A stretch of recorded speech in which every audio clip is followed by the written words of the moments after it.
And Christine, did you have a question? I do. I was wondering, on the children with complex medical conditions, is that a child with multiple diagnoses, mental diagnoses? Does that count? Does it, or does it need to be something that's physical only? Most commonly, the complex medical conditions are really significant in regards to the physical ability and the needs. So, you know,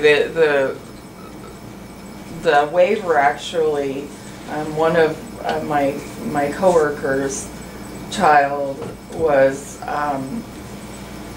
bedridden, and she was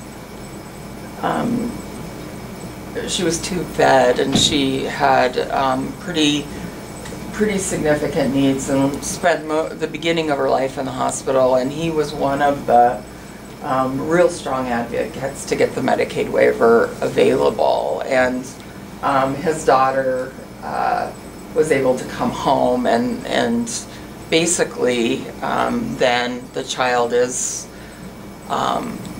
you know, gets nursing services at home. And the idea behind the Medicaid waiver is really that it's less expensive. I mean, the cost is really a lot less to have your child at home and have nursing services come in versus being in a hospital environment.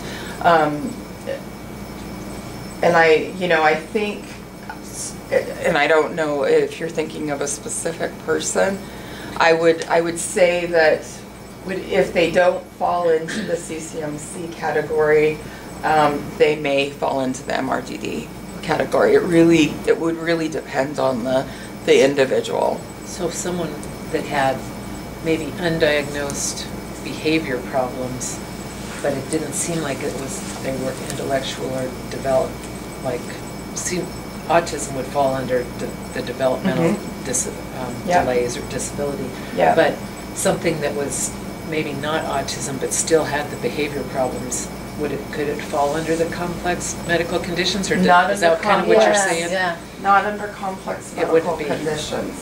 Okay. No, it would be. It would likely be under the MRDD. Yeah. Okay. Behaviors generally fall under MRDD. Okay. So, in the complex medical conditions, if you think about that, really is thought as a child who would be in a hospital bed. More like the internal kind of things going on, or instead of the exterior behavior kind of things. So, and my thought was like a child that's, you know, emotionally disturbed, severely emotionally disturbed.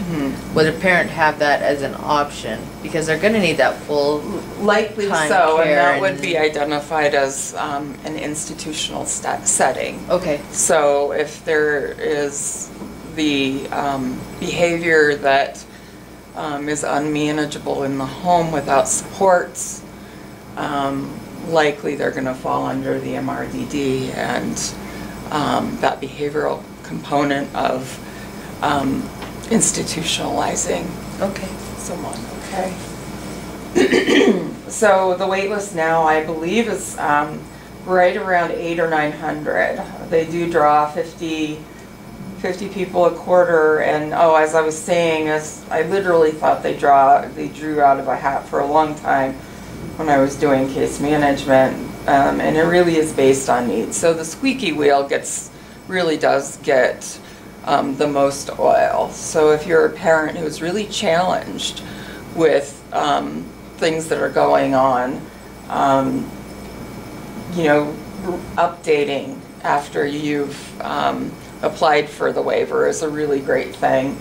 Giving updates, calling, continued information, because that does put you up into a category of priority. So, and you know, the wait list has, you know, it's kind of an open book to what services are available.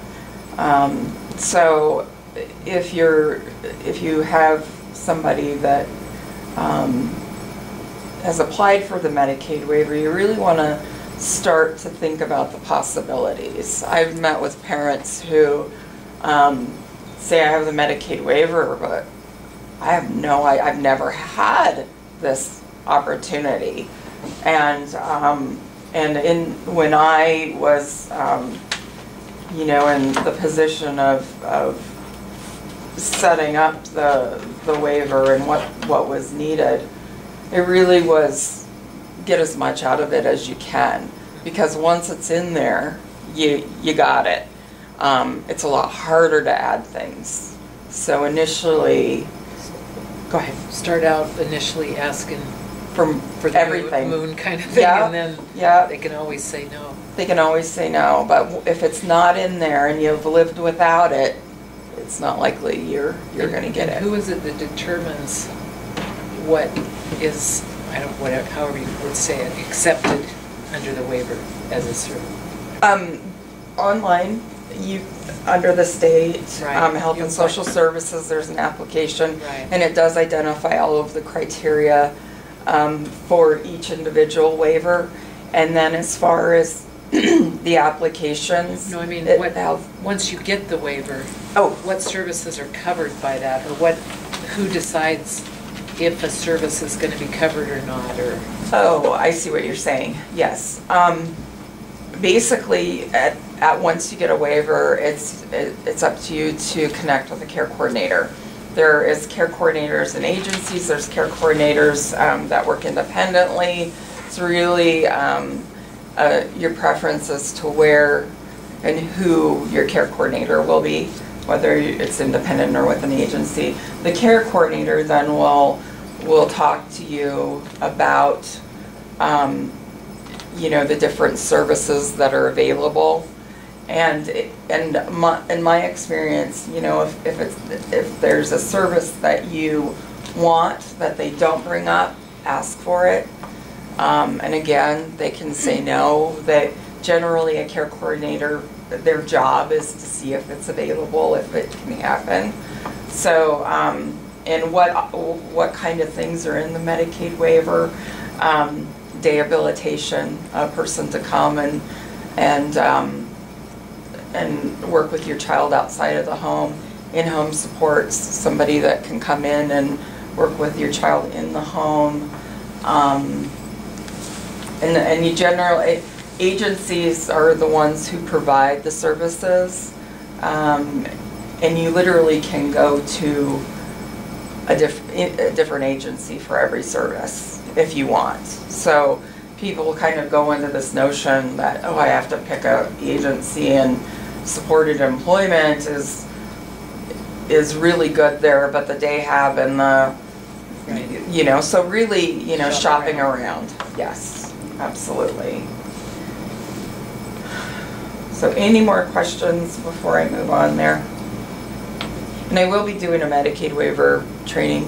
That's the next one that we're going to do. And we'll talk specifically about what's in the waiver and what opportunities can come from that, okay? So,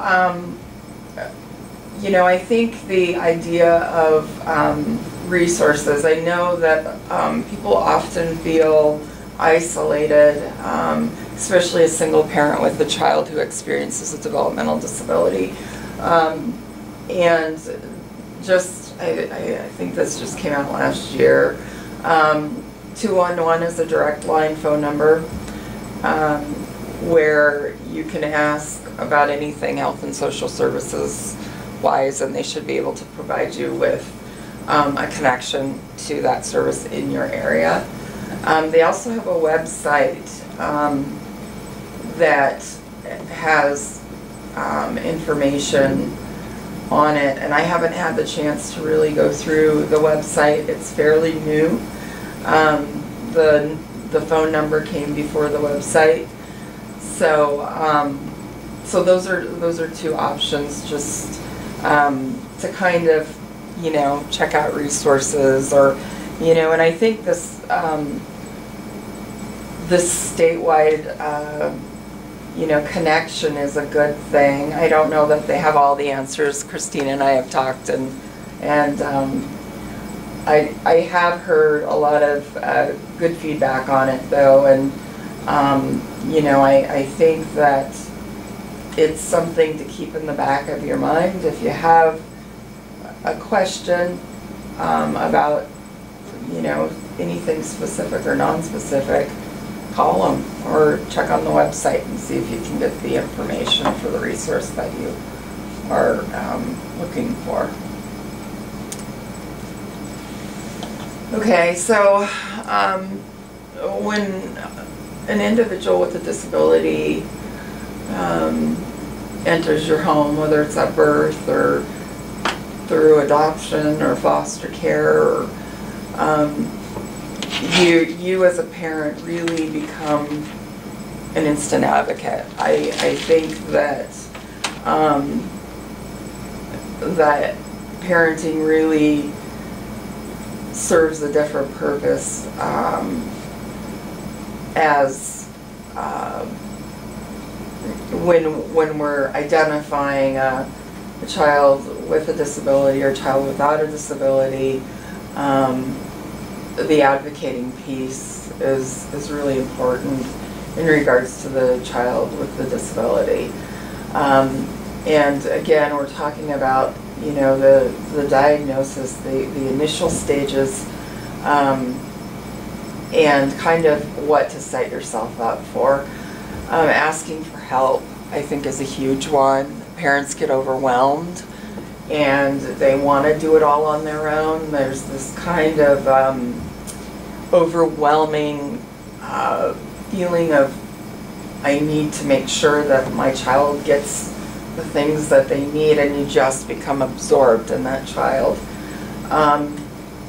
So really asking for help, training people to spend time with your child to allow you to take care of yourself. We see all kinds of parents that really spend 24/7 working on the care of their child and in regards to the disability, and it becomes exhausting.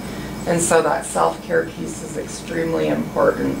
So asking for help, getting somebody that you trust that can be with your child so that you can, get away to get your nails done or go shopping or whatever, I think is really important.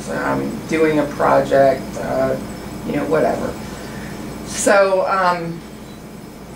and getting connected with other parents. This one is a really great one, and I think it's been challenging out here in the Valley. I don't know, is there an existing parent group? There is I know there is one for mental health. There's a parent group. Mm-hmm. And then there's one for grandparents. Mm-hmm. But as far as a general parent group, there's one for early learning for infants, but I don't think that there's one for that in-between age right now. Okay. Parent groups work if parents are committed to working with other parents. Really has to be driven by the parents, though. In my experience, I haven't seen a lot of success of parent groups being, run by someone other than the parents. So, getting, and again, when you're feeling overwhelmed, exhausted, and this actually came from a parent I spoke to, they said to me that they really felt a lot of relief when they talked to a parent that was farther along in the process of